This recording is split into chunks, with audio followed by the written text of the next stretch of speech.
जय श्री महाकाल। मेरे प्रिय साधकों एवं मित्रों, आप लोग कैसे हो? उम्मीद करूंगा जहां भी होंगे आप लोग अच्छे ही होंगे। आज हम आप लोगों को इस वीडियो में बिना मंत्र का एक पिशाचनी की साधना बतलाने वाला हूं, जो कि कोई भी व्यक्ति अगर कर्ज में डूबा जा रहा है, लाख करोड़ रुपए का कर्ज हो गया है, तो वह इस साधना के माध्यम से वह अपना कर्ज मिटा सकता है, कर्ज जन्मों जन्म के लिए खत्म कर सकता है। या तो फिर उसके अंदर शरीर में कोई तंत्र मंत्र विद्या कराया जादू टोना है, वह जीवन भर के लिए खत्म कर सकते हो। या फिर कोई शत्रु है, कोई दुश्मन है, उसको आप खत्म कर सकते हो। यह सब के साथ साथ में आप लोगों को अनेकों प्रकार की, जी हाँ दोस्तों, सिद्धियां प्रदान करेगी यह पिशाचनी। सिद्धियां, अष्ट सिद्धियां प्रदान करने में सक्षम है यह पिशाचनी। आपको अनेकों प्रकार की सिद्धियां प्रदान करेगी।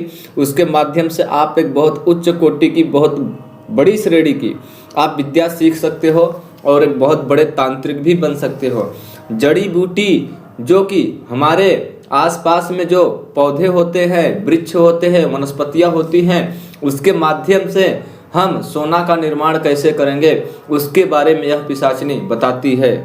और यह पिशाचनी पूरी तरह से सिद्ध हो जाने के बावजूद जो साधक सिद्ध कर लेता है, लास्ट के दिन उस साधक को यह पिशाचनी सोने से भरा हुआ कलश देती है। उस कलश के पूरी तरह से गोल्ड के कॉइन ही होते हैं, सोने चांदी आभूषण जवाहरात ही होते हैं उस कलश में, जो कि उस आभूषण के माध्यम से वह व्यक्ति अमीर भी बन सकता है और अपना कर्ज भी खत्म कर सकता है। जी हाँ दोस्तों, हम कोई बात ऐसी वैसी नहीं बता रहा हूँ, यह बहुत इम्पोर्टेंट साधना है। इसमें साधना को बिना गुरु के मार्गदर्शन में बिल्कुल नहीं करना चाहिए। अगर कोई भी व्यक्ति यह साधना बिना गुरु के मार्गदर्शन में करता है तो लाभ होगा या हानि होगा, हम उसका जिम्मेदार नहीं होंगे। यह साधना बहुत डरावनी साधना है, बहुत उग्र रूप की साधना है, यह बात को विशेष ध्यान में रखें। यह एक पिशाचनी की साधना है। इस साधना को जो लोग शादीशुदा हैं वह लोग यह साधना को बिल्कुल नहीं कर सकते हैं। जिन लोगों के पास गुरु नहीं है वह लोग ये साधना को न करें। जो लोग साधना करते करते बहुत परेशान हो चुके हैं, थक चुके हैं, साधना सिद्धि किसी कार्य में नहीं मिल पा रहा है, साधना क्षेत्र में आना चाहते हैं या कर्ज में डूबे जा रहे हैं, दुश्मन से परेशान होते जा रहे हैं, घर में सुख समृद्धि नहीं बन पा रही है, कोर्ट कचहरी मुकदमा में विजय नहीं प्राप्ति मिल रही है, कोई भी बड़ा से बड़ा काम हो कई दिनों वर्षों से नहीं बन पा रहा है, नहीं बन पा रहा, यानी कोई कंपनी है, कोई जॉब है, कोई आपको नौकरी है जो कि आप उसमें सफल नहीं हो पा रहे हो, तो इस पिशाचनी के साधना कर लेने के बावजूद भी नामुमकिन काम को भी मुमकिन कर सकते हो, असंभव काम को भी संभव में बदल सकते हो आप। जी हाँ, आप सही सुन रहे हो। इस साधना को कैसे करना है उसका विधि विधान पूरी डिटेल से हम आप लोगों को इस वीडियो में स्टेप बाय स्टेप बात करेंगे, इसलिए वीडियो को आखिरी तक के आपको बने रहना है। और मैं आप लोगों को कब कहाँ क्या कैसे समझाने की कोशिश कर रहा हूँ वह आप लोगों को समझने की कोशिश करना है। आप लोगों को वीडियो लास्ट तक के देखने के बावजूद पसंद आए तो करना है, नहीं पसंद करना है, नहीं समझ में आएगा तो उल्टा सीधा कमेंट नहीं करना है। कमेंट करने के विचार आता है, अच्छा कमेंट करना है, लेकिन बुरा कमेंट नहीं करना है। हम यह जो इसमें विद्या बतला रहे हैं बहुत गोपनीय, बहुत गुप्त विद्या बतलाने वाले हैं, जो कि आपको सोशल मीडिया पे आप लोगों को कोई नहीं बता सकता है। यह साधना करने के लिए आपको किसी भी दिन शुक्रवार से स्टार्ट कर सकते हो। यह साधना आपको ब्रह्म मुहूर्त में करो या तो फिर रात्रि के करो, लेकिन प्रतिदिन एक ही टाइम पर करना है। जी हाँ मित्रों, आप लोगों को या शाम के टाइम करो, रात्रि में, यानी 5 से 10 बजे, 12 बजे, 11 बजे, 9 बजे, 8 बजे, कभी भी कर सकते हो सूर्य को ढलने के बावजूद, ठीक है, शाम के टाइम। और सुबह में करते हो तो ब्रह्म मुहूर्त में ही साधना करना है। आप अपने जीवन शैली के अनुसार से, लाइफ स्टाइल के तरीके से आप काम धंधे पर ध्यान देते हुए आप इसमें एक समय सेलेक्ट कर लेना है, लेकिन प्रतिदिन उसी समय पर जाएंगे जिस समय पे आप यह साधना स्टार्ट करेंगे। इस साधना में हम जैसे जैसे बतला रहे हैं वैसे वैसे ही करना है। इस साधना करने के लिए शुक्रवार को आपको एक ही टाइम पर साधना करना है, सुबह हो या शाम हो। सूर्य भगवान की धरती पर नहीं होनी चाहिए रोशनी, सूर्य भगवान की रोशनी जो है धरती पर नहीं होनी चाहिए। और जब साधना करोगे तो कोई किसी को नहीं बताएगा, आपको साधना करते वक्त किसी को नहीं बताना है। वहाँ पर जाकर कर आपको कोई मंत्र माला आसन दिशा कुछ नहीं ज़्यादा करना है, ठीक है। कहाँ जाना है, यह साधना स्टार्ट करने से पहले आप लोगों को एक बैर का पेड़ चुनाव कर लेना है। बैर के नाम से, या कुछ लोग बैरी के नाम से जानते हैं, बेर के नाम से जानते हैं, बैर के नाम से जानते हैं। वह एक वृक्ष होता है, उसमें कांटे होते हैं, छोटे छोटे फल लगते हैं, फल में के अंदर बीज भी होते हैं। वह पौधा जो होता है बैर का, वह पौधा आपको पुराना से पुराना चुनाव करना है।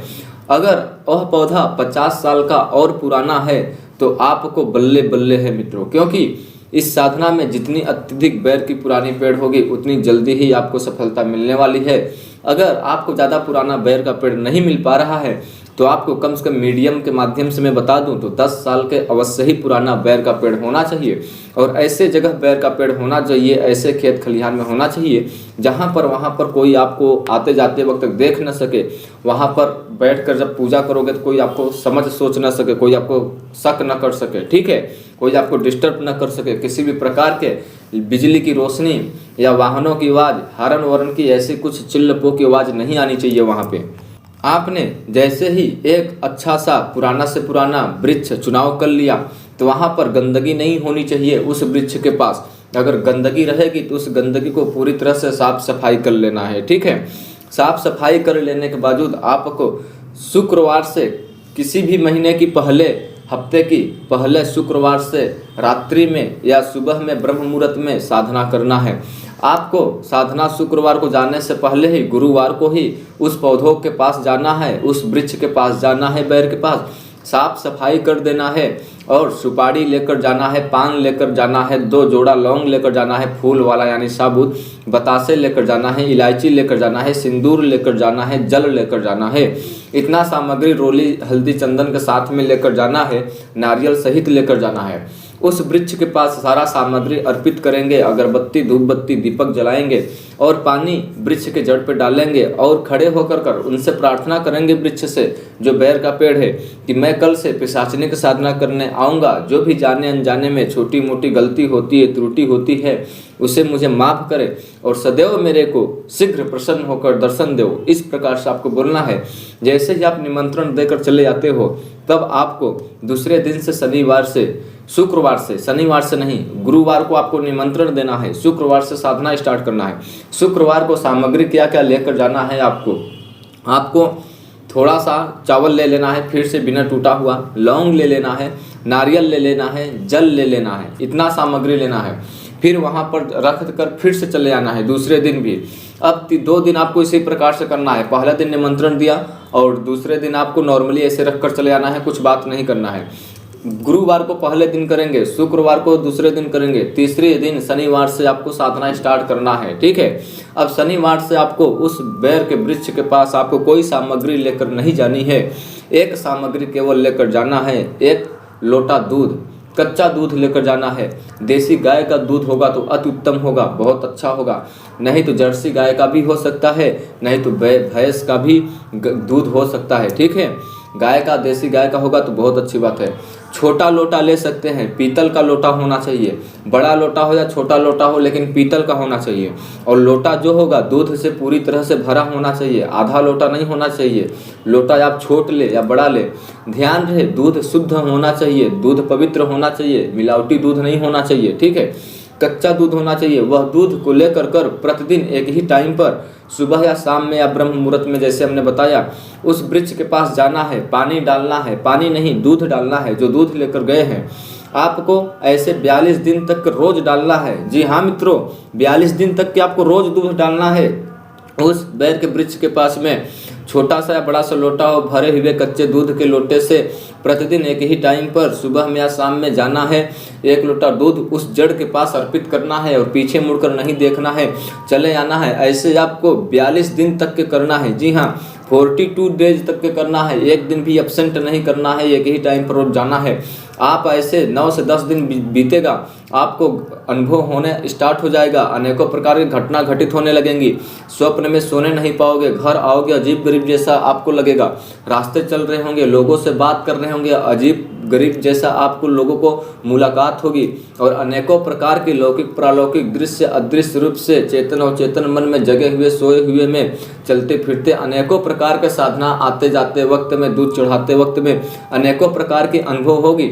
लेकिन आप जब यह 42 दिन तक के साधना कर रहे हो तो पूरी तरह से ब्रह्मचार्य का पालन करना है और नज़रों से बचना है, बुरी दृष्टि से बचना है, साफ सुथरा रहना है, पवित्रता का ध्यान में रखना है, मांस ग्रहण नहीं करना है, भक्षण नहीं करना है, सात्विक भोजन ग्रहण करना है, स्त्रियां से दूर रहना है, झूठ नहीं बोलना है, छल कपट नहीं करना है, किसी जीव या प्राणी को दुखित नहीं करना है, किसी पशु पक्षी को नहीं मारना है।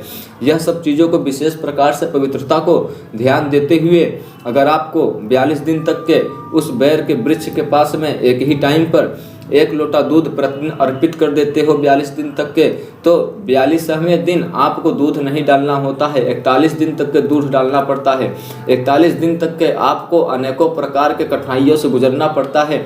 यह पिशाचिनी आपको बहुत डरावने अनुभव दिलाती है, बहुत अनेकों प्रकार के परीक्षा लेती है। उस परीक्षा से अगर आप पास हो जाते हो तब आपको 42वें दिन जब दूध नहीं डालोगे तब आपको वह पिशाचिनी स्वयं उस पेड़ से आवाज आएगा और वह सामने प्रत्यक्ष आपके सामने आकर खड़ी हो जाएगी और वो दूध मांगेगी और वह आपको दूध नहीं देना है।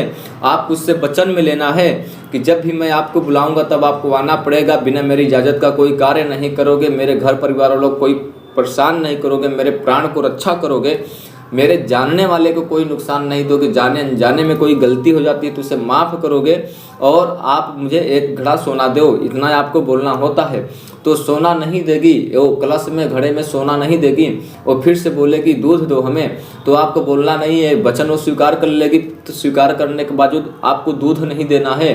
फिर से आपको उसको बोलना है कि मुझे सोना दो 1 कलश, तो वो सोना ला कर देती है। अगर सोना कभी कभी नहीं देती है तो आपको बोलेगी कि वहाँ पर रखी हूँ, वहाँ पर जाकर निकाल ले, तो आपको बोल देना है कि मैं कुछ नहीं जानता हूँ, मुझे ला कर दो, तो ला कर देती है। कभी कभी समय भी मांग लेती है, 10 से 15 घंटे, कभी कभी तुरंत चुटकी बजाते ही ला कर दे देती है, कभी कभी 5 मिनट भी लग जाता है, ज़्यादातर तो तुरंत ही ला कर दे देती है। जैसे ही आपको वह देती है गोल्ड कलश, आभूषण से भरा हुआ, सिल्वर डायमंड जो भी होते हैं आभूषण, पूरे जवाहरात, ठीक है, सोना चांदी गिफ्ट, ठीक है, हर प्रकार का आभूषण उसमें कलश में होते हैं। उस आभूषण को से जो कलश होता है वह भरा होता है। जब वह देती है तो आपको उसको दूध भी दे देना है और आपको एक ब्लेड लेकर जाना है या एक नीडल यानी सुई लेकर जाना है। अपने दाहिने हाथ की छोटी अंगुली को स्क्रैच कर 3 बूंद रक्त वहाँ पर गिरा देना है और वह अपना सामान लेकर चले आना चाहिए अपने घर पर, बिना किसी को बताए हुए। उसको आपसे आपको पैसे को जो है गोल्ड को इन्वेस्ट कर कर पैसे को प्राप्त कर कर अपना कर्ज आसानी से आप मुक्त कर सकते हो। लेकिन आपको सुनने में आसान लग रहा होगा लेकिन करने में बहुत कठिन होगा। यह पिशाचिनी बहुत तीव्र गति से बहुत उग्र रूप की है, बहुत प्रकार के डरावने अनुभव लेती है, स्वप्न में अनेकों प्रकार के डरावने अनुभव देती है। उस अनुभव को किसी को नहीं बताना है, अपने गुरु को छोड़कर। जो भी आपके जीवन में घटना घटित होती है साधना के दौरान केवल गुरु से ही साझा करना है और किसी से साझा नहीं करना है। एक चीज़ को विशेष ध्यान में रखना है इसमें कि आपको डरना तो नहीं है, लेकिन जो लोग शादीशुदे हैं वह लोग साधना नहीं करेंगे और इस साधना में जब बैर के पेड़ के पास जाएंगे तो कोई रिंग सर्कल ऐसा कुछ आपको रक्षा घेरा नहीं लगाना है। आपको रक्षा घेरा लगाना ही है तो आप अपने शरीर को ओनली रक्षा कर सकते हो, अपने शरीर को केवल रक्षो मंत्रों से बांध सकते हो या कोई ताबीज गले में धारण कर सकते हो। इतना अगर आप कर लेते हो तो आपको अनेकों प्रकार की विद्या को मालिक बन जाते हो, अनेकों प्रकार के सिद्धियाँ सीखने में सक्षम हो जाते हो। यह पिशाचिनी खाली आभूषण ही नहीं देती है, अनेकों प्रकार की सिद्धियाँ भी प्रदान करती है। अदृश्य होने की विद्या बताती है, सोना बनाने की विद्या बताती है वनस्पति के माध्यम से। जैसे कि हमारे प्राचीन काल के नागा अर्जुन थे, उन्होंने गोल्ड बनाने की क्रिया प्रक्रिया उनको मालूम था, उसी प्रकार से यह आपको भी गोल्ड बनाने की प्रक्रिया बता सकती है। ठीक है, क्योंकि गोल्ड बनाने की प्रक्रिया अनेकों विधि है, लेकिन यह बताएगी तो वनस्पति प्रक्रिया से बताएगी। कोई आपका रोग है, कई दिनों वर्षों से रोग नहीं खत्म हो रहा है, वह रोग को ऐसा दवा बताएगी जो कि न डॉक्टर को पता होगा न भी किसी आम इंसान को पता होगा। वही एक अलग ही वो दवा होगा, वह वनस्पति से अनेकों प्रकार के मिश्रण कर कर बनाना पड़ेगा, जो कि उसको दवा से जीवन भर के लिए उस रोग से मुक्ति मिलती है और बहुत जल्द ही उस व्यक्ति को आराम मिल जाता है। जैसे कैंसर हो गया, बीपर हो गया, शुगर हो गया, ऐसे मरीजों को बहुत जल्द ही आराम मिलता है, जीवन भर के लिए ख़त्म हो जाता है। यह एक बहुत विशेष साधना है और बिना मंत्र की साधना है। उम्मीद करूंगा वीडियो आपको लाजमी ये पसंद आई होगी। तुम्हारे चैनल को सब्सक्राइब कर कर लाइक कर देना और दूसरे के पास शेयर कर देना, नहीं तो मैं आपसे दोबारा नहीं मिल पाऊंगा। अब आप लोग हमें यहीं पर आदेश दो, मैं अपनी बाड़ी को विराम दूंगा, फिर से लौटूंगा ऐसे ही एक विचित्र रहस्यमय जानकारी के साथ। तब तक के लिए जय श्री महाकाल, आपका दिन शुभ हो।